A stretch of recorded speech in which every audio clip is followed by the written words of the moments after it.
함께 듣겠습니다. 오늘 지난주에 이어서 이제 9절부터 12절까지를 이제 같이 함께 나눌 텐데요. 우리가 지난 시간에 이 바울이 골로새 교회에 보낸 편지 가운데서 특별히 인사말 부분을 같이 함께 나눴습니다. 지난주 우리가 살핀 말씀을 다시 한번 기억해 보자면 이 바울이요, 이 골로새 교회에 대한 소식을 이 에바브라를 통해서 들었다고 했어요. 근데 이 골로새 교회가 아주 이 믿음과 사랑으로 잘 서 있다라는 이야기를 들은 것 같아요. 그래서 이 소식을 듣고 이 바울이 골로새 교회에 대해서 말하기를 너희가 복음을 듣고 열매를 맺었다, 그에 합당한 열매를 맺었다라고 평가하고 말하는 이야기를 우리가 살펴봤습니다. 그래서 이 사도가 말했듯이 이 복음은요, 전파되는 곳마다 온 천하에서 이 열매를 맺는다라고 이야기를 하고 있는 거죠.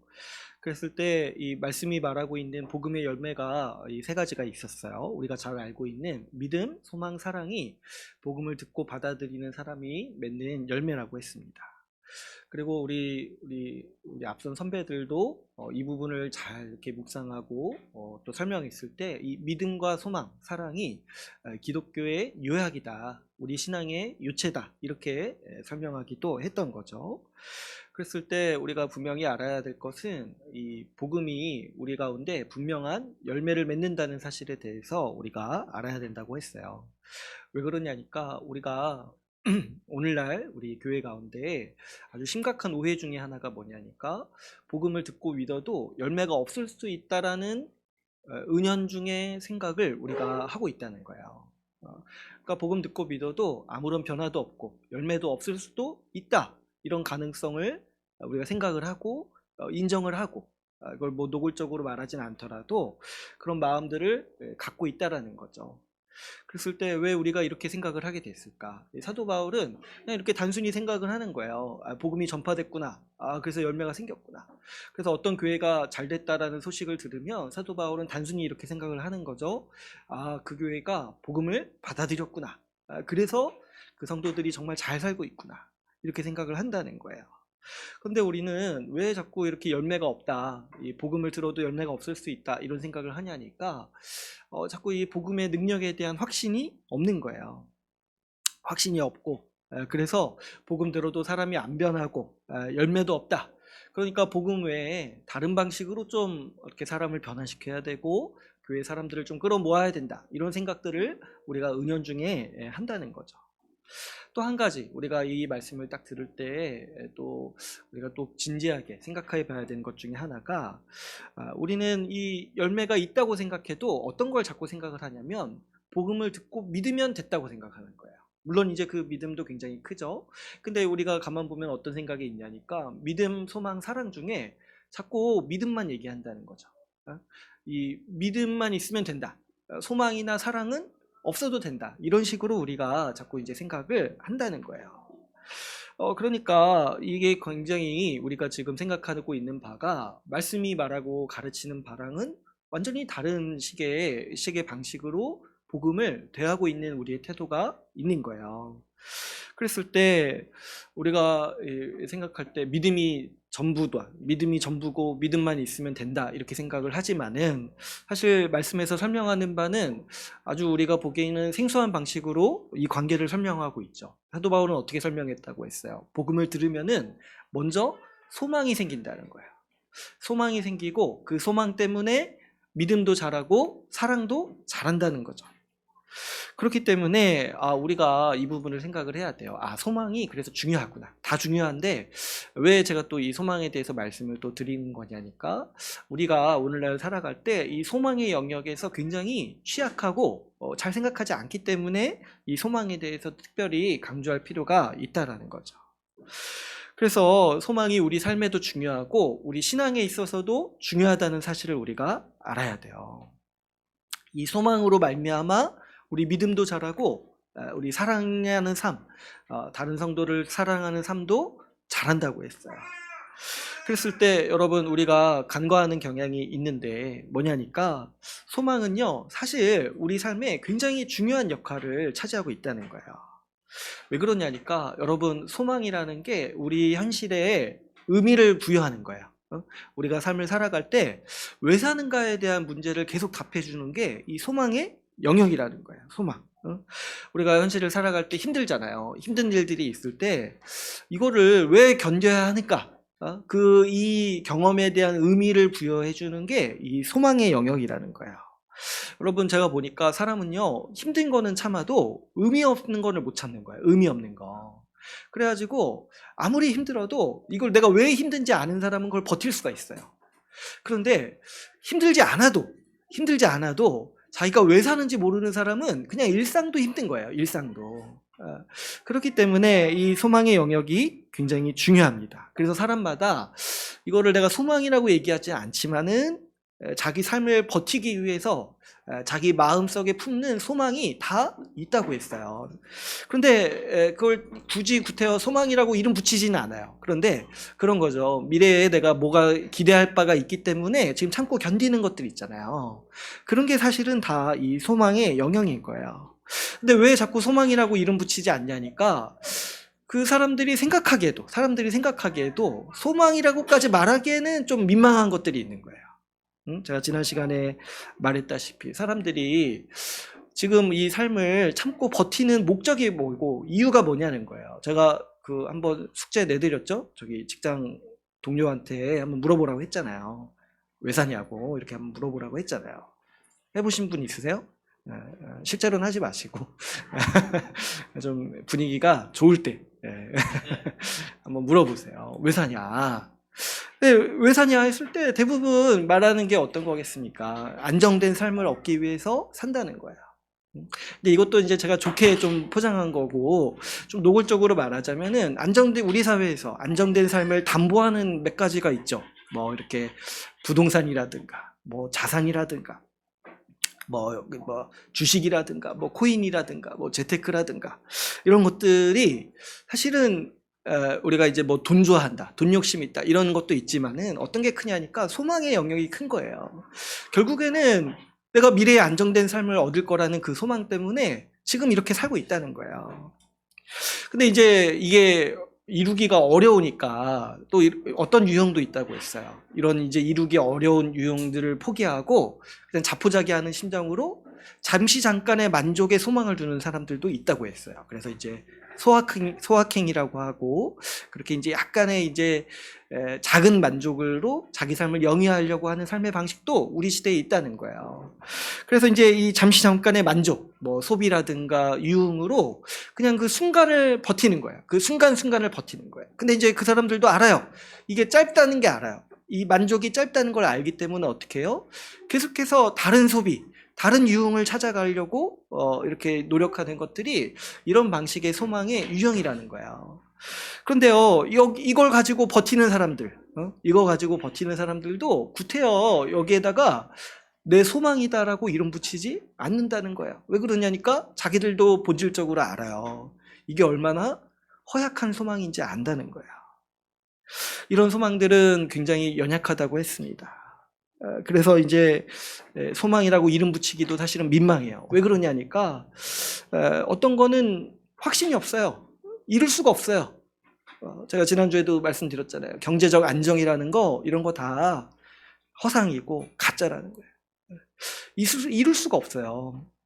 또 어떻습니까? 어떤 거는요, 우리 삶을 지탱하기에는 너무 허약해요. 어쩌다 한번 사는 아주 만족스러운 물건, 뭐 어쩌다 한번 가는 뭐 여행, 잠시 그때는 좋고 만족을 주지만 우리 삶은 그 뒤에도 계속된다는 거예요. 그 뒤에도. 근데 그 뒤에는 또 뭐가 우리 삶을 지탱할 거냐는 거예요. 그랬을 때 이런 소망들은 우리가 빨리 간파해야 되는 속성이 뭐냐니까 너무 허약하다는 거예요. 우리 인생을 지탱하기에는 너무 허약하다.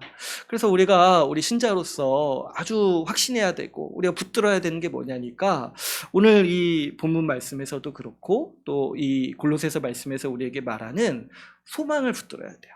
어떤 소망이요? 복음이 우리에게 주는 소망을 붙들어야 된다는 거예요.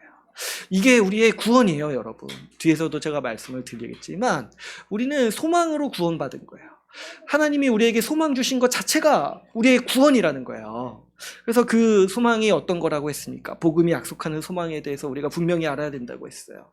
그랬을 때 복음은 우리에게 하나님 나라의 완성을 약속한다고 했습니다. 우리 예수 그리스도께서 우리에게 다시 오셔서 이 새하늘과 새 땅으로 이 세상을 회복시키시고 이것을 우리에게 상속으로 주시는 그때 그 약속, 그 복에 참여하도록 하신 것이 우리에게 주시는 소망이라는 거예요. 그래서 우리가 오늘 읽은 본문의 12절에서도 그와 같이 얘기를 하고 있는 거죠. 이 12절 한번 보시면 우리로 하여금 빛 가운데서 성도의 기업의 부분을 얻기에 합당하게 하신 아버지께 감사하게 하시기를 원하노라. 그러니까 여러분 이 복음을 이해할 때 이 소망의 영역을 이해하지 못하고 받아들이지 못하면 복음의 거의 전부를 이해하지 못하고 있는 것과 마찬가지예요. 복음을 듣고 믿는 자가 이걸 소망하고 이것에 힘입어서 살아가라고 성경은 우리에게 권고하고 있는 거예요.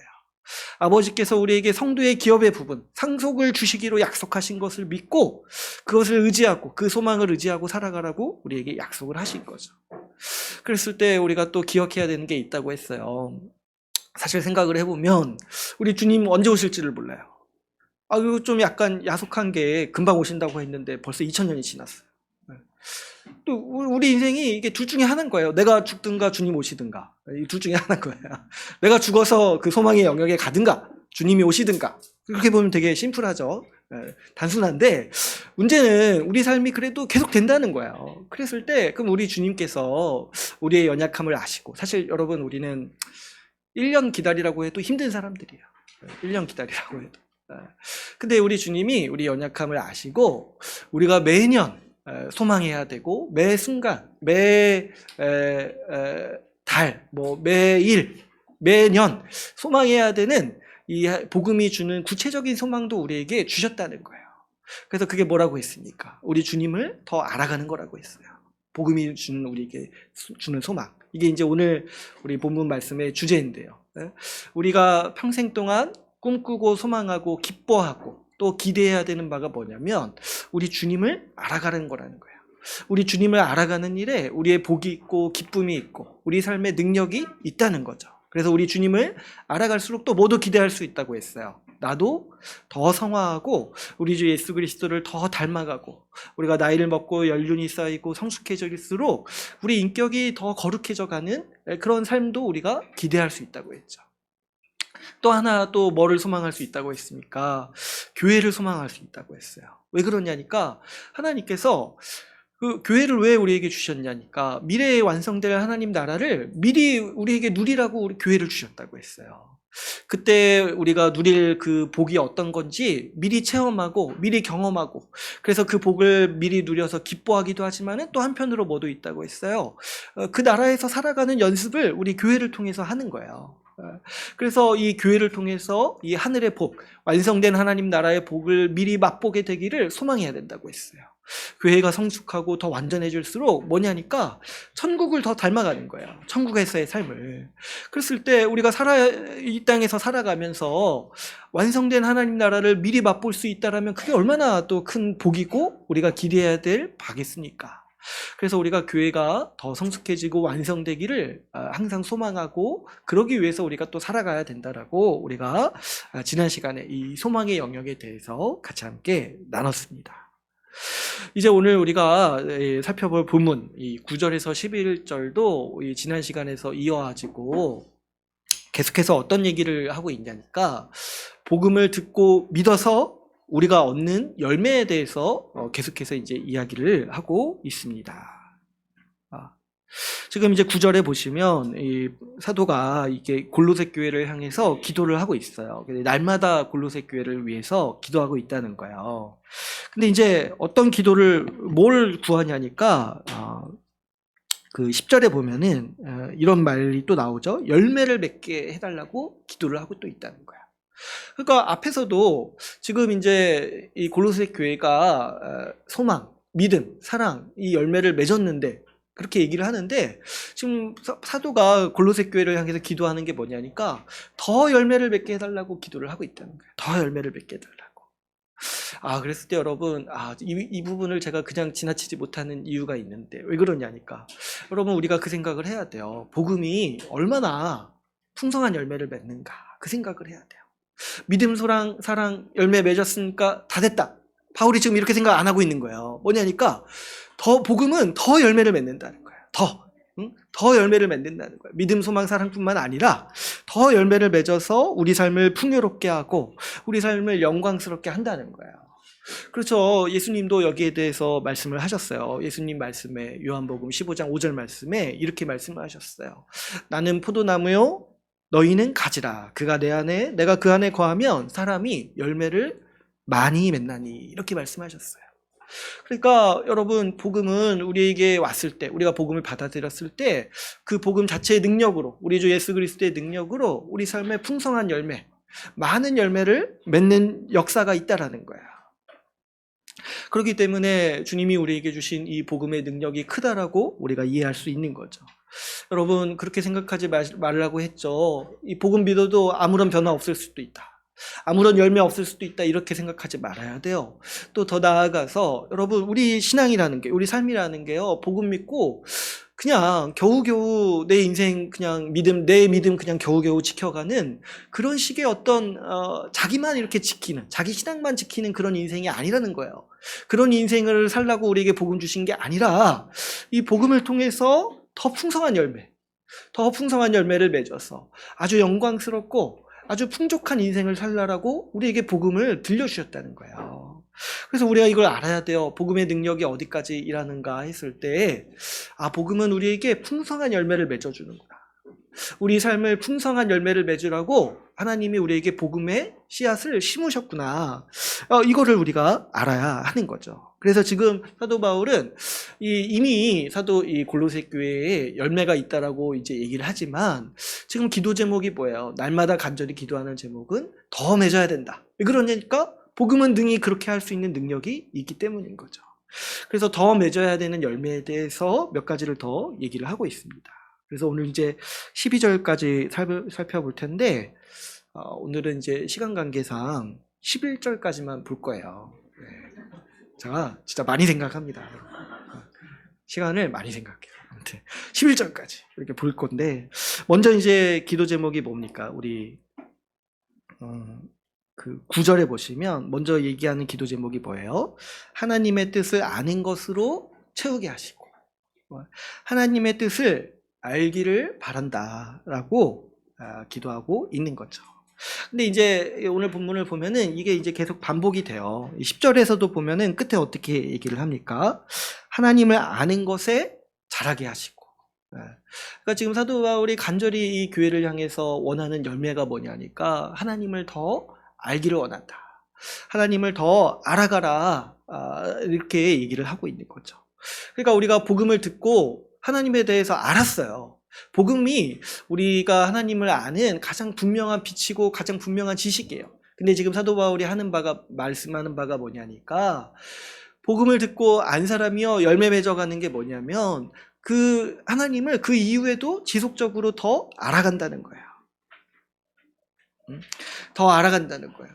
근데 여러분, 우리가 이 하나님을 어떻게 압니까? 어떻게 아냐니까 결국은 우리가 하나님의 말씀을 듣고 또 하나님의 말씀을 가르치는 이 사도적 가르침을 받아서 그 배워서 아는 지식을 얘기를 하는 거죠. 지금 이제 이 골로새 교회도 하나님을 어떻게 알았습니까?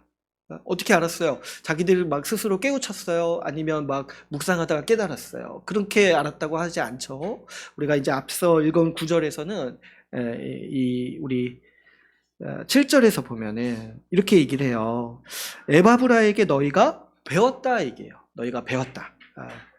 그러니까 이런 거죠. 바울은 에바브라에게 복음과 말씀을 가르쳤고 에바브라는 골로새 교회에게 말씀을 가르침으로써 하나님을 알도록 했다는 거예요. 그러니까 우리가 하나님을 아는 방식이 뭐냐니까 하나님을 말씀을 통해서 배우고 그 말씀을 가르치는 사람을 통해서 아는 거예요. 배우는 거예요. 그래서 성경에서 하나님을 알라고 했을 때는 어떤 스스로 우리가 체험하고 경험하라 이런 뜻으로 알라고 하는 것이 아니라 이 기록된 말씀, 사도들이 가르치고 전파한 말씀을 배워서 알라는 뜻으로 지금 얘기를 하고 있는 거예요.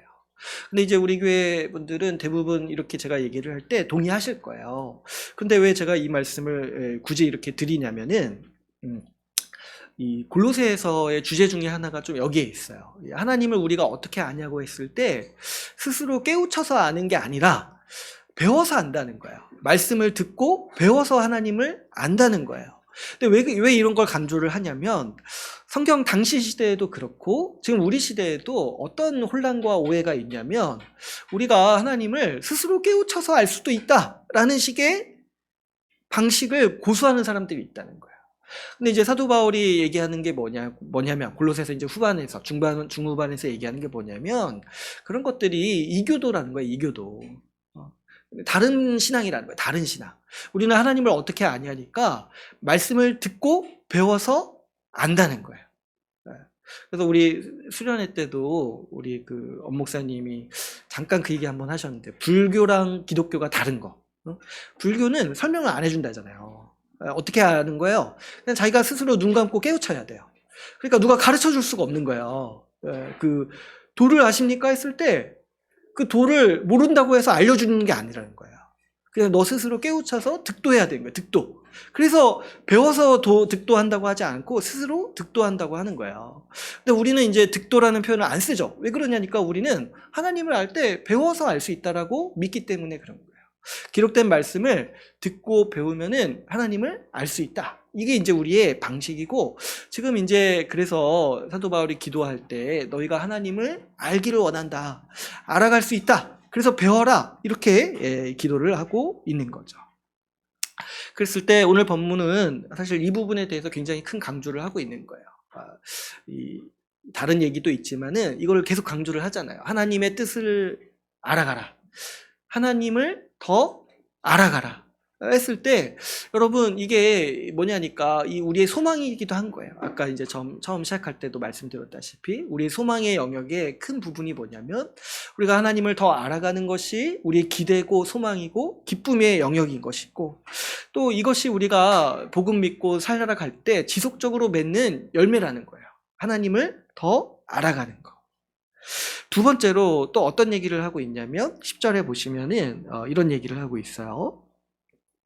모든 선한 일에 열매를 맺게 해달라. 모든 선한 일을 하도록 기도하고 있는 것이죠. 그랬을 때 이 하나님의 뜻을 행하는 것을 지금 얘기를 하는 거죠. 선한 일을 행하는 거. 그런데 이것은 자세히 보시면 이 하나님을 아는 것과 선한 일을 행하는 거는요 거의 한 쌍이에요. 한번 이제 지금 순서를 보시면은 먼저는 하나님의 뜻을 알기를 원한다라고 얘기를 해요. 그 다음에 중간에 어떻게 얘기를 해요? 그리고 선한 일을 하기를 원한다. 이것도 이제 하나의 기도 제목인데 그 다음에 또 다시 뭐라고 얘기를 해요? 하나님의 아는 지식으로 자라가기를 기도한다. 이렇게 얘기를 하는 거예요. 그러니까 뭐냐니까 우리가 선한 일을 행하는 것도 하나의 열매예요. 복음 듣고 행하는 하나의 열매인데 그게 무엇을 통해서 또 가능하냐니까 우리가 지속적으로 하나님을 아는 것을 통해서 하나님을 알아가는 그 지식을 통해서 우리가 선한 일을 행하는 것이 가능하다는 거예요. 그러니까 어떻게 보면은 이제 단순한 건데 뭐냐니까 하나님을 알고 하나님의 뜻을 아는 사람이 하나님의 뜻에 따라서 선한 일을 할 수 있다라고 지금 그렇게 보는 거예요. 그러니까 이게 이제 우리가 신앙생활할 때 아주 중요한 이치죠. 하나님을 알아가면서 우리의 거룩, 하나님의 뜻을 행하는 그 거룩의 힘도 더 강해져 간다는 거죠. 그래서 이게 우리가 이제 거룩한 삶을 사는 것도 하나의 열매인데 우리가 이것이 하나님을 알아감으로써 더욱더 풍성해지는 열매라는 거죠. 그랬을 때 여러분 이 지식이라는 거 하나님을 아는 지식이 그래서 오늘 본문에서 굉장히 강조되고 있고 또 이것이 우리가 이 신앙생활 하면서 맺는 아주 중요한 열매인데 이 지식이요 이렇게 지식이라고 얘기하면은 어떤 분들은 좀 싫어하는 분들도 있어요. 이제 머리 쓰는 거 좀 싫어하시고 좀 이렇게. 근데 사실 저도 좀 그런 유형이긴 한데 머리 쓰는 거 좀 싫어하고 그냥 뭐 지식을 우리가 알아야 된다 이렇게 얘기하면은 약간 좀 고리타분하게 느껴지는 분들도 있어요. 그런데 이 지식이요 우리가 이해하는 그 세상의 지식과는 좀 달라요. 왜 그러냐니까 여러분 세상의 지식도 있잖아요. 세상에서 우리가 지식이라고 말하는 것들이 있잖아요. 근데 이 하나님을 아는 지식은요 이런 것과 좀 성격이 구별돼요. 왜 그러냐니까 이 세상의 지식은요, 우리가 이 하나님의 뜻에 살도록 하는 일에 무력해요.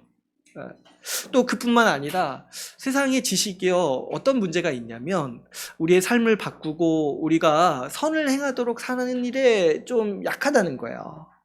여러분 한번 생각을 해보시면 사람이 안다고 행하지 않아요. 우리 이제 율법 배우면서 인간의 한계에 대해서 계속 우리가 같이 나눴죠. 안다고 행하지 않아요. 도덕을 배운다라고 도덕적으로 살지 않아요. 우리 그 학교 다닐 때 도덕 시험 과목이 있잖아요. 그리고 다 도덕을 배웠잖아요. 근데 도덕 시험에 100점을 맞은 사람이 도덕적으로 산다는 보장이 없어요. 뭐 이렇게 고등학교 때 윤리 배운가요? 윤리가 요즘에 선택인가? 아무튼 이제 윤리를 100점 맞는다고 해가지고 수능에서 100점 맞는다고 해가지고 사람이 윤리적으로 잘 살지가 않는다는 거예요. 근데 물론 이제 유익은 있죠. 알면은 어느 정도 행하는 유익은 있어요. 그걸 부인할 수는 없는데, 그러나 근본적으로 우리 사람이 안다고 해서 이렇게 막 행하거나 그러진 않는다는 거예요. 심지어 사람은 굉장히 모순적인 면이 있어요. 이 율법하면서도 이제 우리가 나눴지만은 아는 것과 반대로 살아가려는 아주 강력한 죄성이 있어요. 제가 언젠가 한번 우스갯소리로 말씀드린 적이 있는데, 그 법을 잘 아는 사람이요, 오히려 법을 더 잘 어긴다는 거예요. 그죠? 제가 어제 한번 들었는데, 그 법 중에, 새로 나온 법 중에 그 어떤 국회의원이 그 이제 뭡니까, 그 음주운전 처벌을 강화하는 법을 만든 거예요, 어떤 국회의원이. 근데 그 다음 주에 음주운전 했다는 거예요. 그러니까 사람이 그 사람을 사실 제가 비난하려는 게 아니라 우리가 그런 존재라는 거예요. 자기가 법을 만들었는데도 그 법을 어기는 사람이라는 거예요. 그러니까 사실 이 세상의 지식이라는 게 다 그런 방식으로 포장해요. 이거 알면은 여러분 인생이 바뀝니다. 이거 알면은 성공합니다. 이거 알면은 인생이 바뀝니다. 그래서 별의별 얘기가 많아요. 유튜브에 그런 얘기가 굉장히 많더라고요. 그러니까 서점을 가도 그런 책들이 많죠. 뭐 10분을 바꾸면, 뭐 인생의 10분을 바꾸면 뭐 인생 전체가 바뀐다. 이것만 알면은, 이 요령만 알면은 내 미래가 바뀐다. 근데 사실 그런 거 없다는 거예요. 그런 거 없어요. 왜 그러냐니까 결국에 어떤 지식도 우리를 근본적으로 변화시키고 바꾸기에 무력하다는 거예요. 또 이 세상의 지식은요, 아주 교만하게 하는 속성이 있어요. 우리 뭐 그런 얘기 많이 하잖아요. 사람이 머리만 커졌다. 공부하더니 머리만 커졌다. 그러니까 공부하고 지식을 쌓는 거 좋은데, 그렇게 함으로써 다른 사람 돕고 사랑하는데 더 발전하면 좋잖아요. 그런데 보니까 공부 많이 한 사람이 좀 이기적이라고 말하면 좀 이제 너무 극단적인데, 머리만 커져가지고 약간 이제 교만해져서 다른 사람 깔보고 내가 더 안다고 다른 사람 무시하고 이런 경향이 더 강해진다는 거예요. 그러니까 이 세상의 지식은요, 어떤 한계가 있냐니까 이 선한 일, 사람이 선한 일을 하고 하나님의 뜻을 따르는 일에 무력하다는 거예요. 그러나 지금 오늘 본문 말씀에서 우리에게 말씀하는 바가 뭐냐니까, 하나님을 아는 지식은요, 우리를 선한 일에 열매 맺게 만든다는 거예요. 하나님을 아는 지식. 하나님을 아는 지식은요, 우리 삶을 변화시키는 능력이 있다는 거예요. 왜냐하면 여러분, 우리가 말씀을 듣고 배울 때요, 성령께서 우리를 감화시키시고 역사하세요. 그래서 성령께서 이 말씀을 통해서 우리의 심령을 바꾸시고 우리의 생각을 바꾸시고 이 마음을 우리 가운데 감화시키셔서 우리가 이 말씀대로 따라 살도록 우리를 인도하시는 거예요. 이 하나님을 아는 지식, 이 말씀에 하나님의 능력이 있기 때문에 이 하나님의 말씀은 우리 삶을 변화시키시고 우리 삶을 바꾸고 우리 삶을 복되게 하는 아주 충만한 능력이 있다는 것을 우리가 확신할 수 있는 거죠. 또 다음으로 이 사도 바울이 이 열매 맺게 해달라는 기도 제목이 뭐냐니까 11절에 보시면 이렇게 얘기를 하고 있어요.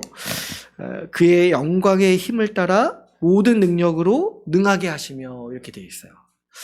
굉장히 이 수식이 굉장히 화려하죠. 그의 영광의 힘을 따라 모든 능력으로 능하게 하시며.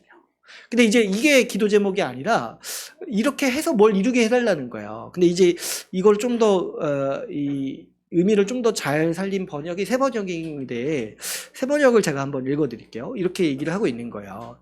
하나님의 영광의 권능에서 오는 모든 능력으로 강하게 되어서 이렇게 되는 거예요. 그러니까 하나님이 그분의 아주 그 영광스러운 능력으로 우리를 강하게 하셔가지고 강하게 하시기를 원한다. 이렇게 지금 얘기를 하는 거예요. 근데 여러분 이런 거 한번 이런 표현들 우리가 좀 쓰잖아요. 주님 주신 힘으로 우리가 살자. 주님 주신 힘으로 우리가 좀 강하게 되자. 그렇게 했을 때 여러분 한번 생각해 보세요. 주님 주신 힘으로 우리가 주님의 능력, 그 모든 능력, 모든 것을 할 수 있는 그 능력으로 우리를 주님께서 강하게 하셨을 때 그럼 그 뒤에 좀 뭐가 나오면 좋겠습니까? 뭔가 인생에 대단한 성과를 이루도록 해야 되지 않겠어요? 하나님의 모든 능력으로 우리를 강하게 하신다고 했잖아요.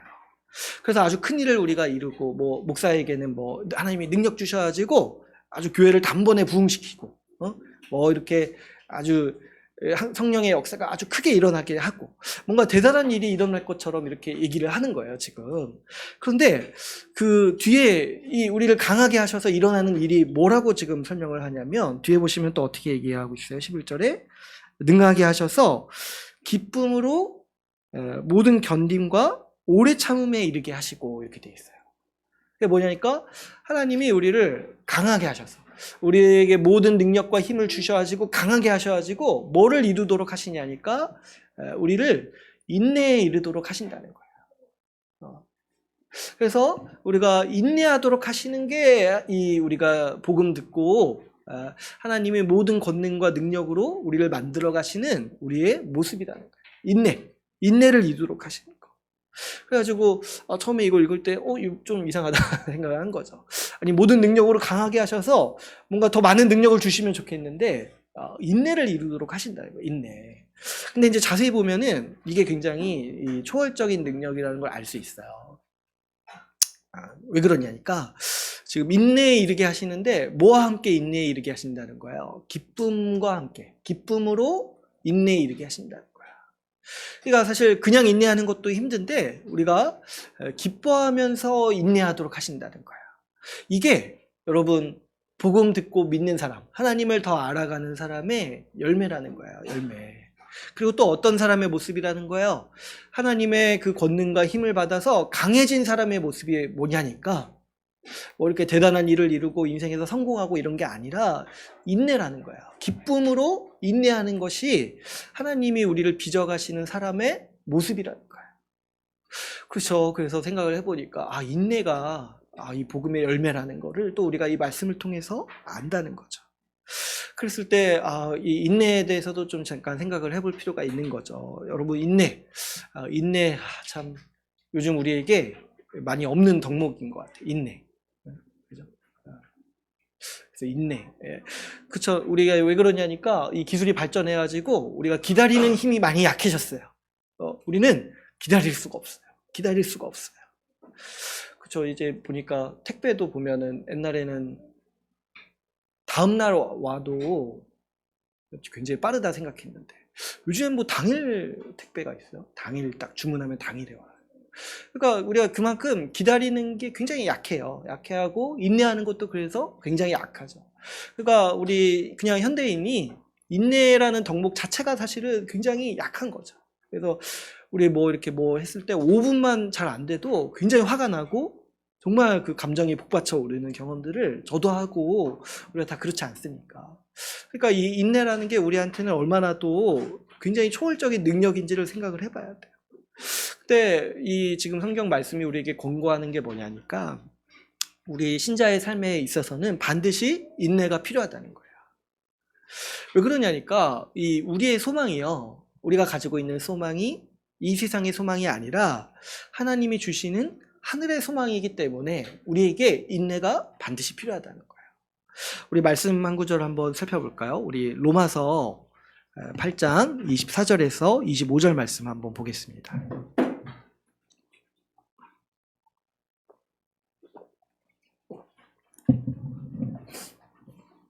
로마서 8장 24절에서 25절 말씀 같이 보겠습니다. 우리 같이 한번 읽어볼게요. 시작. 우리가 소망으로 구원을 얻었음에 보이는 소망이 아니니 보는 것을 누가 바라리요. 만일 우리가 보지 못하는 것을 바라면 참음으로 기다릴지니라. 그러니까 인내에 대해서 얘기하는데 왜 우리가 복음 듣고 살아가는 삶에 인내가 반드시 필요하냐니까, 인내라는 열매가 반드시 필요하냐니까 우리가 소망으로 구원을 얻었다는 거예요. 우리가 살아가는 원동력과 방식이 소망의 방식이기 때문에 우리한테 인내가 필요하다는 거예요. 근데 지금 로마서 말씀에서 얘기하는 게 뭐예요? 보이는 소망은 소망이 아니다. 그런 걸 누가 바라냐? 우리도 이렇게 말할 수 있어야겠어요. 제가 예전에 이 말씀 들을 때 좀 민망했던 게 다 바라는 것 같은데 보이는 소망을 다 바라는 것 같은데 지금 사도 바울이 담대하게 얘기하는 거, 누가 그런 걸 바라냐 이렇게 얘기를 하는 거예요. 누가 그런 걸. 저도 목사로서 여러분 누가 그런 거 소망하니까 이렇게 얘기할 수 있어야 되는데, 아무튼 이제 그런 거예요. 보이는 소망이 아니라는 거예요. 근데 이게 뭐예요? 만일 보이지 않는 소망, 하늘의 소망, 예수님이 우리에게 주시는 소망을 바라면은 뭐가 필요하다는 거예요? 인내가 필요하다. 참음으로 기다리는 게 필요하다는 거예요. 여러분, 이 눈에 보이는 소망이라는 게 뭡니까? 내가 만들어낸 소망이에요. 내가 스스로 내 자의적으로 만들어낸 소망. 그래서 눈에 보이는 거예요. 그래서 내 눈에 보이는 거가 있어야지 내가 힘을 얻을 수 있다고 생각하니까 사람은 자꾸 어떻게 해요? 눈에 보이는 소망, 이 우상을 만들어내는 거예요. 우상을.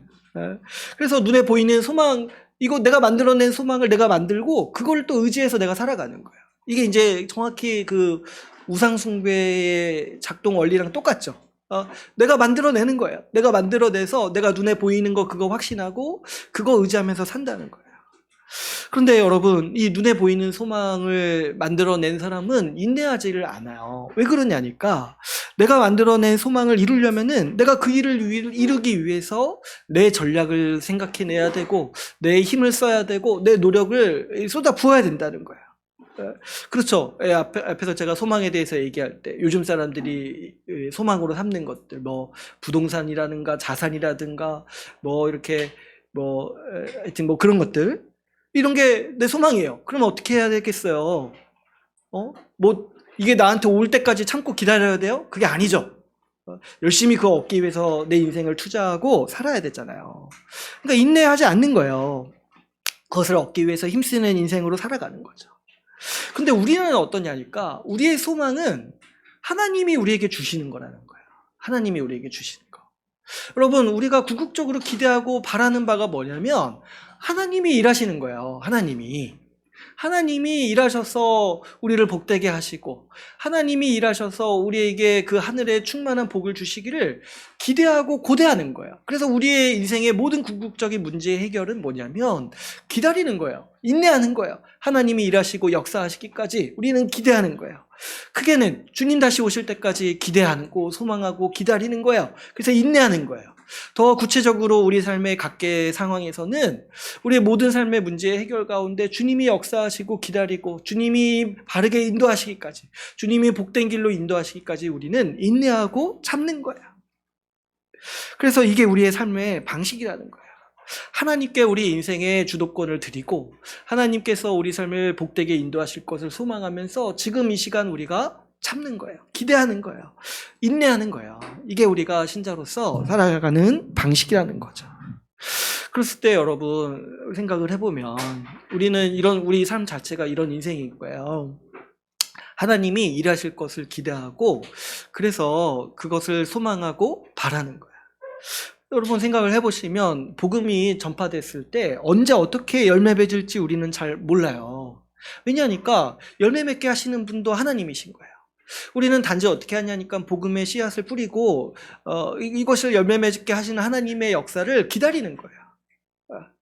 우리가 지난주에 그 교회사 얘기를 했을 때도 하나님의 일하시는 게 굉장히 놀라운 거예요. 제가 계몽주의 시대, 교회가 후퇴하고 신앙이 아주 쪼그라들고 이런 시대에 대해서 얘기를 했었잖아요. 근데 하나님은 놀랍게도 그 시대, 교회가 망했다라고 여기는 그 시대에 미국의 그 대부흥을 일으키신 거예요.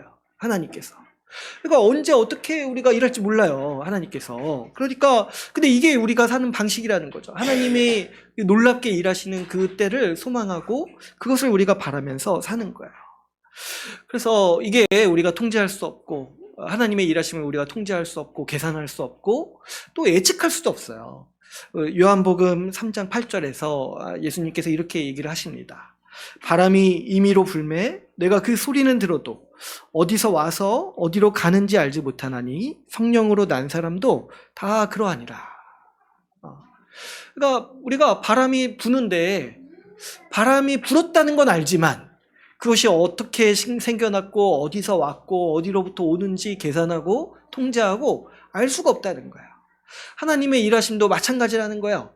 우리 하나님이 일하셨을 때 하나님이 일하셨구나 이걸 분명히 아는데 왜 하나님이 일하셨지? 왜 어떻게 하나님이 그렇게 하셨지? 언제 이렇게 하실지? 이런 건 우리가 모른다는 거예요. 왜 그러냐니까 이게 전적으로 하나님의 주권이고 하나님의 뜻에 달려있기 때문인 거죠. 그러나 우리가 분명히 확신하는 건 뭡니까? 때가 되면 하나님이 일하신다는 거예요. 때가 되면 우리 주 예수 그리스도께서 다시 오시고 때가 되면 하나님께서 우리 삶에 더 풍성한 열매를 주시고 우리 삶을 더욱더 복되게 하신다라는 거예요. 그러므로 우리가 우리 인생이 가지는 태도는 뭐냐면 인내라는 거예요. 인내. 물론 이렇게 생각을 해보면 중간중간 좌절할 때도 있고 실패할 때도 있고 뜻대로 안 될 때도 많습니다. 근데 그럼에도 불구하고 하나님께서 우리를 가장 복된 길로 인도하실 것을 확신하기 때문에 우리는 그 시편 기자가 얘기했던 것처럼 사망의 음침한 골짜기를 지날지라도 우리는 인내하는 거예요. 지금 이 골로새서를 쓰고 있는 바울도 여러분 생각을 해보면 지금 복음 전하다 감옥에 갇혔어요. 근데 우리 사람의 생각으로는 어때요? 복음 전하면 복 받아야 되는 거 아니에요? 복음 전하면은 날마다 그 부흥하고 사도 바울이 아주 큰 영예도 얻고 영광스럽게 그 말년에 있어야 되는 거 아니에요? 근데 그게 하나님의 계획이 그게 아니라는 거예요. 사도 바울은 사실 말년도 생각해보면 세상에서 보기에는 실패한 인생이에요. 말년에 그 오히려 자기 사역이 쪼그라드는 것도 경험했어요, 사도 바울이. 그러니까 지금 그렇게 보면은 사도 바울 인생도 실패했다 우리가 보는 거죠. 그건 이제 우리 생각이라는 거예요. 근데 하나님은 다르게 역사하신다는 거예요. 그 사도 바울의 헌신과 또 이 복음 전파하는 그 사역을 하나님께서 어떻게 열매 맺으실지는 전적으로 하나님께 달려 있다는 거예요.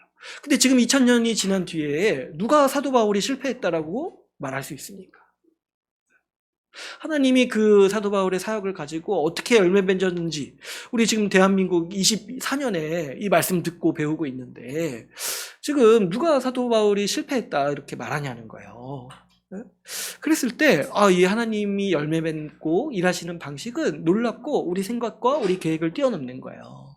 그렇기 때문에 우리가 그것을 확신하고 하나님이 반드시 선으로 이 모든 일에 열매 맺게 하신다는 걸 우리는 확신하고 우리는 어떻게 살아가는 거예요? 우리는 인내하는 거예요. 우리가 인내하는 거예요. 인내할 수 있는 이유가 뭐냐니까 우리가 그 하나님께 기대하는 바, 그 보이지 않는 소망이 우리의 전부이기 때문에 그래요. 왜 보이지 않는 건지 이제 이해를 하셔야 되는데 이게 하나님이 일하시는 거기 때문에 내가 보이지 않는 거예요. 내가 통제하고 내가 계산하고 내가 예측할 수 있으면 눈에 보이죠. 그러나 하나님이 일하시는 성령의 일이기 때문에 내가 알 수도 없고 내가 예측할 수도 없고 내가 이렇게 계산할 수가 없어요. 그래서 보이지 않는 소망인 거예요. 그러나 분명히 확신하는 건 뭐예요? 하나님이 분명히 일하신다는 걸 확신한다는 거예요. 우리가 죽어도 죽지 않고 주님 다시 오셔서 가장 복된 세상 누리게 될 것, 그 마지막을 분명히 확신하기 때문에 우리는 이 보이지 않는 소망이야말로 반드시 이루어지는 소망이라는 것을 확신할 수 있다는 거죠. 여러분, 이 인내에 대해서 생각해 볼 때 이 인내하라는 말씀은요, 또 어떻게 우리가 생각을 해야 되냐니까 반칙하지 말라는 말씀으로도 우리가 이해를 해야 돼요. 반칙하지 마라. 인내하고 하나님의 일하실 걸 인내하고 하나님의 방식대로 살아가야 돼요. 뭐냐니까 여러분, 인내하지 않는 삶의 다른 방식이 뭐냐면 자기가 원하는 것을 얻기 위해서 온갖 꼼수와 자기 전략으로 살아가는 인생, 자기 의로 살아가는 인생을 얘기하는 거예요. 그렇게 살지 말고 지금 인내하라는 건 뭐냐면 단순하게 하나님 말씀 의지해서 살라는 거예요. 하나님의 방식대로 살라는 거예요. 자꾸 반칙해가지고 자기가 자기 삶을 더 복되게 할 수 있을 거라고 생각해가지고 자기 나름대로 자기 인생 계획하고 이 보이는 소망 자기가 만들어낸 다음에 그거 쫓아서 살지 말라는 거예요.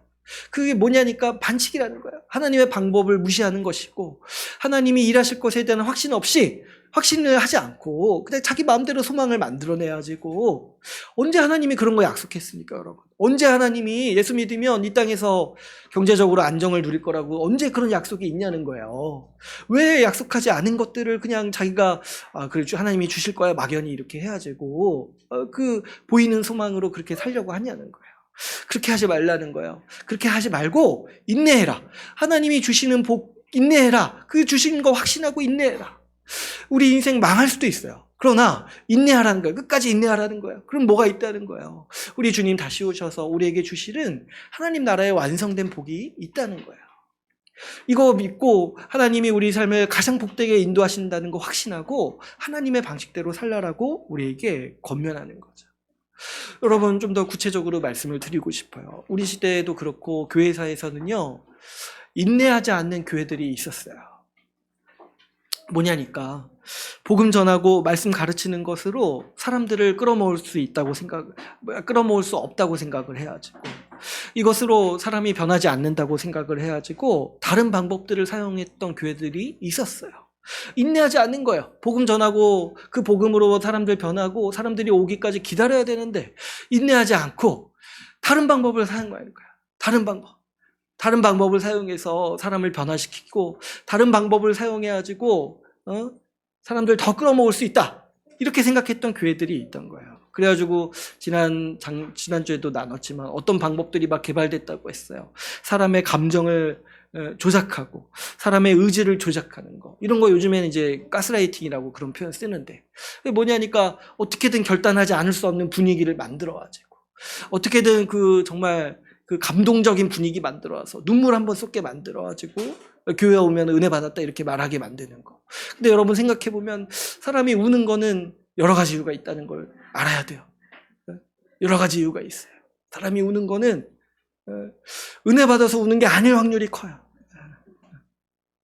어쨌든 그런 오만 가지 방법을 만들어내가지고 그런 이 교회의 사람들을 끌어모으고 교회 와서 사람들을 변화시킨다라고 말하는 그런 교회들이 부끄럽고 안타깝지만 우리 교회 사이에는 있어 왔어요.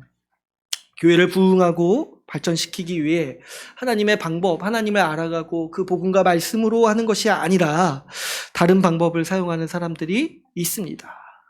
이런 사람들은요, 하나님의 방식대로 살면서 인내하기보다는 자기 지혜와 이 세상의 힘을 의지하는 사람들입니다. 이런 유혹이 교회는 항상 있어 왔어요. 인내하지 않는 거. 하나님의 방식대로 살려고 하지 않는 거. 지금은 이제 고인이 되셨는데 유명한 목사님 중에 한 분 유진 피터슨 목사님이 계셨는데 유진 피터슨 목사님도 제가 자서전을 읽어본 적이 있는데 굉장히 신실하게 목회하시려고 애쓰셨어요. 근데 이제 그분이 자서전에 또 자신이 이제 그분 자신도 목회하시면서 힘들었던 얘기들 중 몇 가지를 남기셨는데 목사님이 목회하셨던 교회 이름이 정확히 기억 안 나는데 예수 우리 왕교회인가 그랬어요. 물론 이제 영어였겠죠. 지저스 아워 킹 이런 건가? 하여튼 아무튼 되게 멋지고 긴 이름이었는데 근데 이제 유진 피터슨 목사님이 목회하시다가 필요가 있으셔가지고 이 예배당을 건축해야 되는 상황이 있으셨대요. 그래가지고 예배당 건축을 이제 목표로 삼고 예배당을 이렇게 건축하고 이렇게 하는 일에 이제 아주 이렇게 성도들이 힘써서 같이 함께 예배당 건축을 했는데 근데 문제는 그 다음에 왔다는 거예요. 그 다음에 뭐냐니까 예배당을 건축하고 난 다음에 사람들이 활기가 없어졌다는 거예요. 성도들이 활기가 없어지고 예배당 건축하기 전까지는 정말 교회 열심히 나오고 헌신했던 분들이 막상 건축이 끝나고 나니까 교회도 잘 안 나오고 좀 이렇게 신앙의 열의도 없어지는 모습들을 보고 그냥 교회 전반적인 분위기가 활력이 없어지는 걸 보고 너무 힘드셨다는 거예요. 그래가지고 이제 이 유진 피터스 목사님이 다른 이제 선배 목사님들한테 가가지고 그거 어떻게 해야 되냐. 예배당 건축한 것까지는 정말 복되고 너무 성도들이 함께 힘써서 같이 해서 좋았는데 그 뒤에 오히려 좀 활력이 더 없어지고 좀 오히려 교회를 떠나는 사람들도 있다. 이렇게 했을 때 선배 목사님들은 그런 상황을 아신다는 거예요. 그런 건 다 겪는 거라는 거예요. 근데 좋은 방법이 하나가 있다는 거예요. 그래서 좋은 방법을 얘기해 주시는데 그게 뭐냐니까 새로운 예배당을 건축하라는 거예요. 그래서 유진 피터슨 목사님이 그 얘기를 딱 듣고 이건 아니다 생각을 했던 거예요. 이건 아니다. 복음과 말씀 외에 교회를 활력을 돋구기 위해서 이 어떤 다른 목표, 건축이라든가 다른 어떤 목표를 세워서 하는 거는 이거는 자기가 보기에 너무 아닌 것 같다는 생각이 들었던 거예요. 그래서 유진 피터슨 목사님이 그런 생각을 했던 거죠. 죽이 되든 밥이 되든 그냥 이건 그냥 제 표현이에요. 목사님이 죽을 아시겠습니까? 아무튼 이제 그냥 한번 해보자 이렇게 그냥 목회를 하셨다는 거예요. 그 뒤로도 계속. 이런 게 우리 가운데 있는 아주 질긴 유혹이에요. 하나님이 아니라 내가 좀 어떻게 다른 방법으로, 하나님의 방법이 아니라 다른 방법으로 좀 더 문제를 해결할 수 있지 않을까? 우리 인생을 복되게 할 수 있지 않을까? 이런 생각을 우리가 계속해서 한다는 거죠. 교회도 그렇지만 여러분 인내하지 않은 사람들이 그래서 있는 거예요. 말씀대로 자족하면서 사는 것보다 내가 스스로 복을 쟁취해야 되고 내가 스스로 만들어낸 소망으로 내 인생을 걸고 내가 스스로 안정된 삶을 얻기 위해 쓰는 것이 더 좋아 보여지고 말씀에 소홀하면서도 자기 전략만으로 인생을 계획하고 실행하려는 사람들이 있습니다. 눈에 보이는 소망, 자기가 만들어낸 소망을 따라 사는 인생이 교회 안에도 사실 많이 있는 거죠. 그래서 여러분 분명히 생각하셔야 돼요. 눈에 보이는 소망이 아니라는 거예요.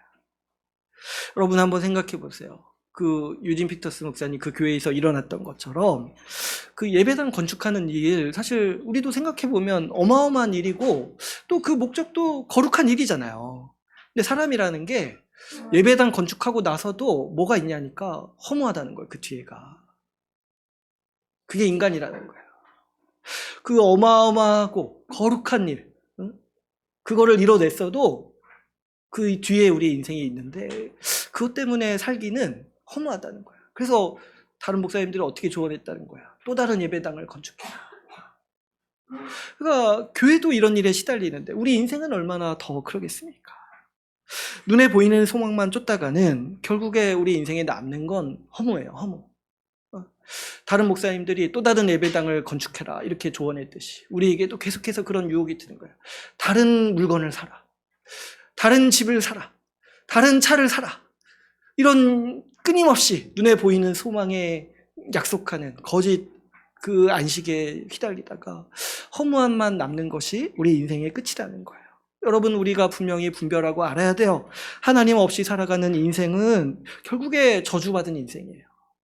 이 눈에 보이는 소망만 쫓아서 살아가는 인생은 결국 이 허무라는 저주에서 빠져나올 수가 없는 삶의 방식이라는 거죠.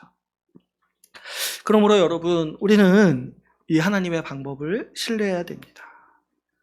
우리가 예수 그리스도께서 하신 일을 믿고 구원을 받았다라면 그리고 그 일의 결과를 누리게 있다라면 우리는 하나님이 일하시는 방법까지 신뢰해야 됩니다. 하나님은 이 성경 말씀을 통해서 하나님이 어떤 분이신지 우리에게 계시하셨어요. 하나님은 하나님의 백성들이 이 말씀을 통해서 하나님 알기를 원하십니다. 그리고 그 하나님을 아는 이 지식을 통해서 그 삶을 변화시키기를 원하시고 우리에게 소망과 인내가 자라게 하도록 원하신다는 거예요. 그리고 오늘 말씀에 보니까 하나님이 이 일을 기뻐하신다라고 우리에게 분명히 말하고 있습니다. 우리가 하나님 아는 것을 기뻐하시고 우리가 주의 뜻대로 살기 위해서 애쓰고 헌신하고 그 노력들을 다 기뻐하시고 우리가 주께 소망을 두기 때문에 인내하는 그 모든 삶을 하나님께서 기뻐하신다라고 오늘 본문 말씀에서도 분명히 말씀하고 있습니다. 여러분 우리 하나님께서 이러한 삶으로 우리를 인도하신다는 걸 우리가 분명히 알아야 하는 거예요. 우리가 하나님을 알고 이해하고 그리고 그에 따라서 우리의 생각이 자라고 우리의 인내가 자라고 우리의 행함이 자라기를 하나님께서 원하신다는 거죠. 여러분, 그런데 하나님께서 이렇게 일하시는 분이라는 걸 생각해 볼 때 우리 하나님이 얼마나 참 우리를 사랑하시는 분인가 우리를 자주 생각을 해야 돼요. 이 하나님이 우리를 은혜롭게 인도하시는 방법이에요. 여러분, 한번 하나님을 생각을 해보시면 하나님은 왕이시고 전지전능한 분이세요. 그 하나님이요, 우리에게 일하실 때 그냥 명령하시면 돼요. 뭐 이해가 무슨 필요가 있습니까? 그냥 하나님은 우리에게 이렇게 말씀하시면 돼요. 너 이렇게 해. 안 하면 죽어. 우리가 뭐 하나님 왜 이렇게 해야 됩니까? 이렇게 물어보면 하나님은 그냥 뭐 그런 것까지 하려고 그래. 그냥 해. 이렇게 말씀하시면 그냥 되는 분이에요. 여러분, 우리가 뭐 아이들한테 뭐 할 때 다 이해시켜 주진 않아요. 어떤 건 그냥 하라고 하는 거예요. 하나님은 그냥 모든 매사에 그렇게 하실 수 있어요, 우리에게. 그 전지전능한 분이에요. 근데 그런 분이 우리에게 지금 말씀하시는 게 뭐예요? 나를 알라고 말씀하시는 거예요. 나를 알고 내 뜻을 이해해라. 그리고 내 뜻을 이해하고 너희가 자발적으로 마음을 다해서 나를 따라라. 지금 하나님이 우리에게 이렇게 말씀하신다는 거예요. 그냥 어떤 이제 뭐 대단한 리더십을 가진 분이 그렇게 말해도 사실 대단하다 생각할 텐데, 그냥 얼마든지 우리에게 명령하실 수 있는 분이 우리에게 나를 알았으면 좋겠다. 나를 알고 나를 이해하고 나를 따라라. 내 뜻을 알고 나를 알아서 나를 따라와라. 내가 인도하는 바를 신뢰해라. 이렇게 말씀을 하시는 거예요. 그럴 때 하나님은 왜 이렇게 하시냐니까 우리를 사랑하셔서 우리의 인격을 존중하시는 거예요. 우리를 이해하게 원하시고 우리가 자발적으로 우리가 의지를 다해서 마음을 다해서 우리가 하나님을 따르기를 원하시는 거죠. 그래서 하나님은 우리에게 이렇게 말씀을 하시는데 세상에 어떻게 하나님이 이렇게 말씀을 하시냐는 거예요. 그냥 명령만 하셔도 되는 분이 이렇게 말씀을 통해서 설명하시고 우리를 설득하신다는 거예요, 하나님께서. 그랬을 때 이것까지 안 받아들인다는 거는 인간이 정말 너무 완악한 거예요. 원래는 명령을 받아야 되는 우리 존재인데 피조물로서 하나님이 이렇게까지 설명하시고 이렇게까지 우리를 설득하시는데 이것까지 안 받아들인다라면 우리 인생에 무슨 가망성이 있겠습니까?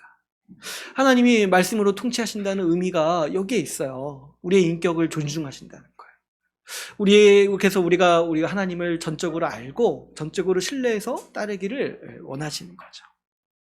그랬을 때 여러분, 이 하나님의 은혜를 분명히 알아야 돼요. 말씀으로 하나님을 알도록 하시고 그 하나님을 아는 지식에 따라서 우리가 살도록 하신 이 하나님의 은혜가 얼마나 크고 부드러운 은혜인지, 얼마나 우리를 인격적으로 존중하시고 우리를 사랑하시는 하나님의 방식인지를 알아야 돼요.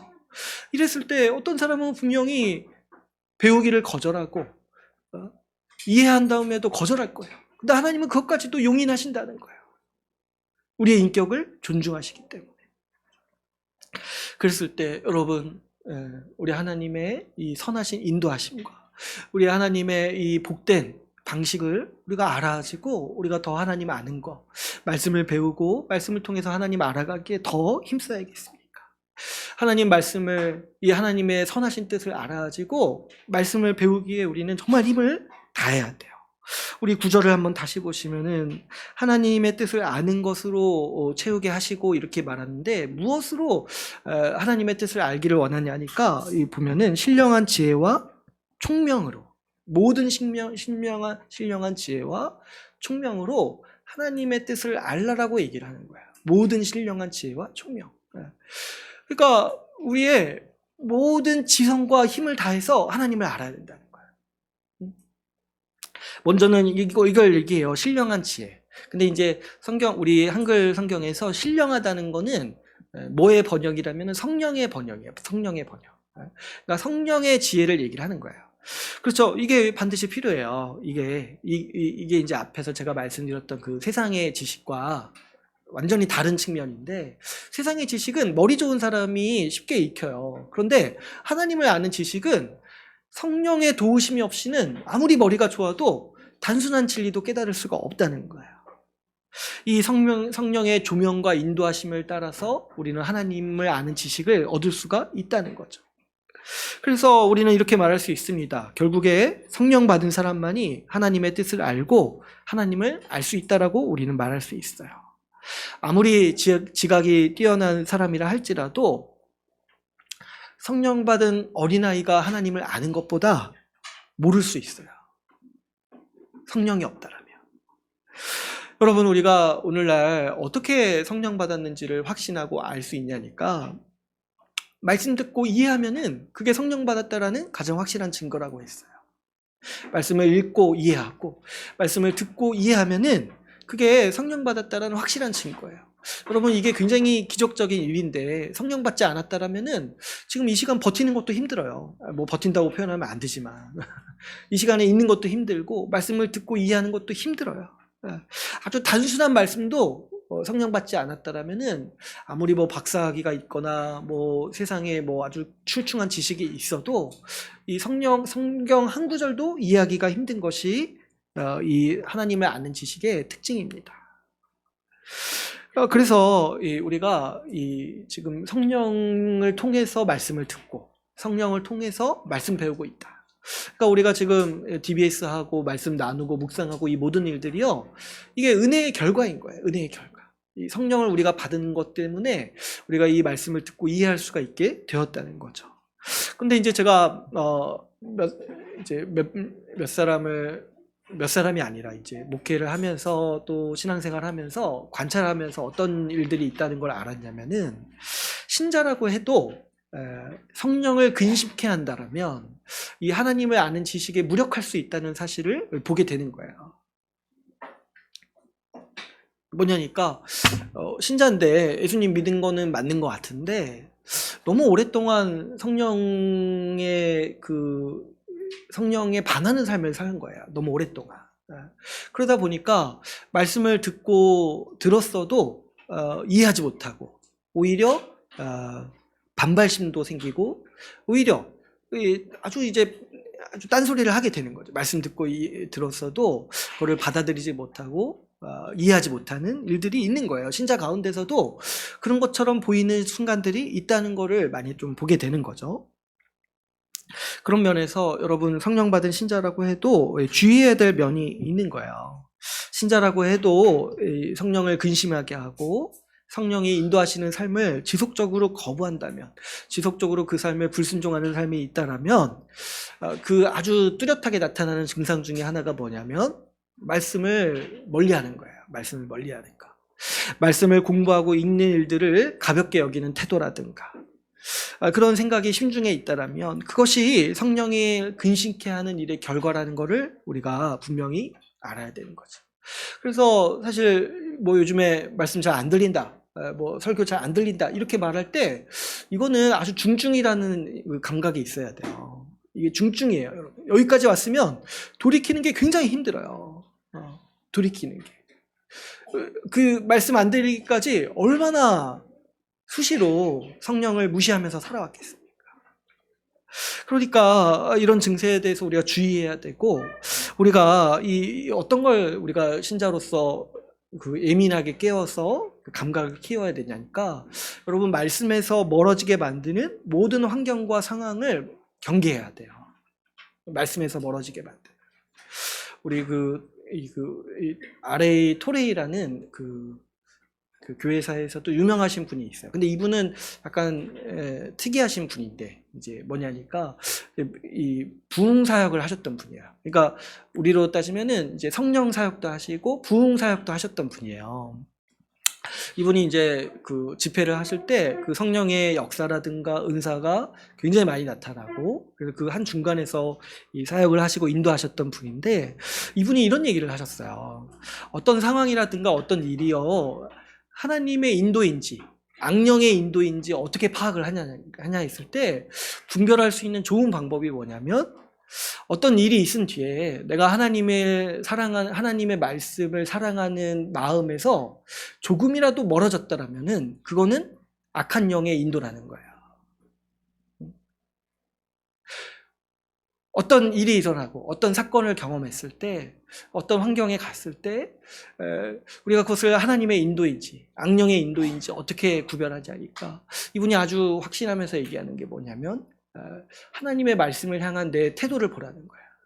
하나님의 말씀을 향한 그 마음이 조금이라도 후퇴했다면 그것이 바로 악한 영의 역사라는 거죠. 그랬을 때 그렇죠. 여러분 하나님이 기뻐하시는 게 뭐냐니까. 하나님이 우리를 알아가는 걸 기뻐하세요. 우리가 하나님을 알아가는 걸 기뻐하신다고 돼 있어요. 그러면 하나님이 우리를 인도하실 때 하나님은 우리를 항상 그런 방향으로 인도하시는 거죠. 하나님 더 알기를 원하고 하나님의 뜻을 더 사모하도록 우리를 인도하시겠죠. 하나님께서. 그런데 내가 뭐 이렇게 아무리 내 인생의 복되 좀 내가 기쁘고 즐거운 상황을 맞이했어도 그 사건으로 말미암아서 내가 하나님의 말씀으로부터 멀어지고 하나님 말씀 사랑하는 마음이 식어간다라면 그것은 하나님의 역사가 아니라고 우리가 이분이 그렇게 아주 좋은 분별 방법을 얘기를 하는 거죠. 그랬을 때 여러분 우리가 이것들을 경계하고 분명해야 되고 우리가 이것을 판단 기준으로 삼아야 돼요. 내가 하나님 말씀에 대해서 어떤 태도를 가지고 있는가? 내가 매년 정말 말씀을 향해서 더 자라가려고 하고 있는가? 말씀을 배우려는 열망도 더 커지고 있는가? 이것들을 우리가 살펴야 되는 거죠. 여러분 오늘 말씀을 또 보니까 신령한 지혜뿐만 아니라 모든 총명이 있어야 된다고 했어요. 모든 총명. 우리의 모든 총명을 다 사용해가지고 어떻게 해야 된다는 거예요? 하나님을 알아가고 하나님의 뜻을 알기에 힘써야 된다는 거예요. 이 총명이라는 게 뭐예요? 그냥 여러분 내가 가지고 있는 모든 지각과 그 집중력을 다 사용해서 어떻게 해야 된다는 거예요? 하나님을 알아가야 된다는 거예요. 여러분 한번 우리 삶을 뒤돌아보고 저도 이 말씀 보고 많이 뒤돌아봤는데 우리가 최고로 집중하고 주의를 기울이고 우리의 모든 가지고 있는 지성과 그 힘을 다해서 다 사용하는 때가 언제였습니까? 했을 때 저는 수능 때였던 것 같아요. 수능 때. 그때 이후로 그만큼 했던 적은 없는 것 같아요. 참 비극이죠, 비극. 근데 이제 제 개인적으로는 그런데 우리 인생을 생각해 보면 공부할 때, 근데 그냥 공부가 아니라 그냥 시험 준비할 때, 아니면 이렇게 자격증 준비할 때, 그때 우리가 모든 지각과 모든 총명을 다 사용하지 않습니까? 그때 그게 정말 내 인생의 절대절명의 중요한 순간이라고 여겨가지고 다른 거 다 끊고, 카톡도 끊고, TV도 끊고, 다 끊고, 연락도 끊고 집중을 딱 하잖아요. 그것만 해야겠다. 내 인생이 여기 달렸다 생각을 해가지고 집중하잖아요. 우리 모든 지성을 다 쏟아부어서 그런 시험 공부, 자격증 공부, 면접 공부 이런 거 하는 거잖아요. 그런데 오늘 본문 말씀은 어떻게 하라는 거예요? 그때 그렇게 하는 것보다 더 모든 총명을 다 사용해서 어디에 쓰라는 거예요? 그 이상으로 우리의 집중과 모든 지성을 다 사용해서 하나님 아는 일에 쏟아부으라고 얘기를 하고 있는 거죠. 그랬을 때 저도 이 말씀 보면서 많이 반성했어요. 많이 반성했어요. 우리가 정말 우리의 모든 최고의 집중력 그리고 우리의 모든 총명 다 사용해가지고 내가 정말 내 인생이 달린 시험 준비할 때만큼 최선을 다하고 있는가? 하나님 알아가는 거예요. 하나님 알아가기 위해 말씀 배우는 거에 내가 정말 모든 집중력을 다 기울이고 있는가? 그렇지 않고 너무 그냥 평범하고 그냥 이제 우리가 다른 지식 받아들이듯이 대충대충 하고 있는가? 이런 거를 우리가 생각을 해야 돼요. 여러분 우리가 자기 인생을 위해서 시험 준비하고 공부하는 데는 없는 머리 다 써가면서 어떻게든 외우려고 어떻게든 익히려고 애쓰면서 하나님을 알아가는 일은 대충대충 한다면 그게 뭐냐니까 어리석은 인생을 살고 있다는 거예요. 어리석은 인생. 뭔가 좀 이상하다는 거예요. 최고의 지식이 뭐냐니까 최고의 지식과 지혜 우리 인생을 결정하는 최고의 그 지식이 뭐냐니까 하나님을 아는 지식에서 나온다는 거예요. 그런데 왜 우리는 그것을 얻기 위해 최선을 다하지 않고 다른 지식에서만 최선을 다하고 있냐는 거죠. 그랬을 때 우리의 태도를 많이 반성해야 돼요. 여러분 결국에 하나님을 아는 지식이 우리 인생을 복되게 하고 우리 인생을 능력 있게 인도하는 원천이고 힘인 거예요. 그랬을 때 우리가 힘을 다해서 우리 이 하나님 아는 지식에 자라날 수 있도록 우리의 모든 총명과 지혜를 다 사용해서 이 일에 사용할 수 있도록 우리는 힘써야 하는 것이죠. 그런 면에서 또 특별히 우리 아이들에게 가르칠 때도 마찬가지예요. 많은 부모님들이 이 아이들 대학 보내고 학원 보내고 그래서 이제 공부 열심히 시키려고 하는데, 그러면서 동시에 어떻게 하냐니까 말씀 가르치는 일에는 대단히 소홀하고 관대한 모습들을 보게 됩니다. 그런데 여러분, 우상숭배가요, 다른 게 아니라 이런 거예요. 이런 거. 내가 먹고 사는 문제, 내가 삶을 살아가는 문제가 지금 뭐에 달려있다고 생각하는 거예요. 공부 잘해서 시험 잘 쳐서 좋은 대학 가가지고 좋은 직장 가는 거에 달려있다고 생각을 하는 거잖아요. 하나님을 알고 믿는 거는 그 다음이라고 지금 생각을 하는 거잖아요. 아니, 어쩌면 그다지 중요하게 생각하지 않을지도 몰라요. 그랬을 때 도대체 이게 무슨 행동이냐는 거예요. 무슨 행동이냐는 거예요. 이게 우상이라는 거예요. 우상. 응? 우리 아이들 자신도 마찬가지고, 먹고 사는 일이 내가 공부하고 그 시험 보고 집중하는 그 일에 달려있다, 이렇게 생각을 한다는 거. 그랬을 때 우리는 그렇게 받아들일 수 없는 거예요. 우리 인생의 가장 중요한 지식은 하나님을 아는 지식이라는 거예요. 내가 어떤 대학을 다니건 어떤 직장을 다니고 이거 다 부차적이고, 어디에 무엇을 어떤 직장을 가지고 어떤 학위가 있든지 간에 상관없이 하나님을 아는 지식만이 우리 인생을 복되게 하고 영광스럽게 한다는 거예요. 이것이 우리를 살린다는 거예요. 그랬을 때 여러분, 우리는 아이들에게도 분명히 얘기할 수 있어야 돼요. 정말 말씀 공부 열심히 하라고 얘기할 수 있어야 돼요. 모든 집중과 모든 총명을 다해서 말씀을 알아가고 하나님을 알아가라고 얘기할 수 있어야 돼요. 그래서 여러분, 우리 교회 부모님들이요, 좀 그런 부모님들 되시길 바랍니다. 한 번도 보지 못한 부모님일 수 있어요. 뭐냐니까 수능 준비하는 것보다 말씀 공부 열심히 하라고 말하는 거예요. 한 번도 보지 못한. 근데 이게 맞지 않겠어요, 여러분? 무엇이 그 인생을 살게 하냐는 거예요. 무엇이 그 인생을 복되게 지탱하냐는 거예요. 말씀 열심히 배우고 하나님 알아가도록 독려하세요. 애들이 공부 안 하고 있을 때 많이 이해해 주시고, 그런데 말씀 공부 안 하고 있을 때 오히려 더 얘기하세요. 하나님을 더 알아가야 된다. 하나님을 더 알아가자고 더 얘기해야 돼요. 부모님 자신도 아이들에게 본을 보여야 됩니다. 말씀 공부하는 일에 최선을 다하는 모습을 아이들에게 보여줄 수 있어야 되고, 이게 우리 인생의 중심이다라는 것을, 그 태도를 아이들한테 전수해 줄 수 있어야 돼요. 아이들은 그런 거를 굉장히 잘 받아들여요. 부모님들이 좋아하는 거를 어떻게 정말 잘 알아가지고 그런 걸 잘 받아들이려고 하는 게 우리 아이들에게 하나님이 주시는 아주 복된 이 태도 중에 하나예요. 제가 올해 이제 계획했던 것 중에 하나가 이제 집에서 성경 읽는 건데, 좀 아침에 읽고 싶은데 우리 애들이 너무 일찍 일어나가지고 좀 힘든데 어떻게든 아침에 좀 일어났을 때 아침에 제가 성경을 읽으려고요. 일부러 집에서. 근데 이제 제가 한 번 성공했어요. 한 번. 우리 애들보다 일찍 일어나가지고 말씀 있는 모습을 보여줘야겠다. 한 번 성공했는데, 그 한 번도 되게 효과적인 게, 다음날 우리 애가 얘기를 하더라고요. 나도 성경 읽고 싶다. 얼마나 효과적이에요. 한 번 성공했는데 그렇게 할 수 있다는 게. 그러니까 말씀 읽어라, 말씀 공부하라 보다 효과적인 게 자기가 그렇게 하는 거예요. 자기가 그렇게 하고 집에서 그런 시간을 하는 거죠. 내가 말씀 공부하고 있다. 이것이 정말 중요한 일이라는 거를 우리에게 그런 분위기를 만들어가고, 그런 가정도 세우고 그런 교회도 우리가 세워가야 하는 것이죠. 여러분, 하나님을 아는 지식이 우리 삶의 복이고 능력입니다. 하나님을 알 때, 이 하나님을 아는 지식에서 자라갈 때 우리 삶이 복되고 우리 삶이 평강을 얻습니다. 그렇기 때문에 모든 총명을 다해서 하나님을 알아가기 힘쓰는 올 한 해가 되기를 바랍시다. 오늘 말씀을 맺겠습니다.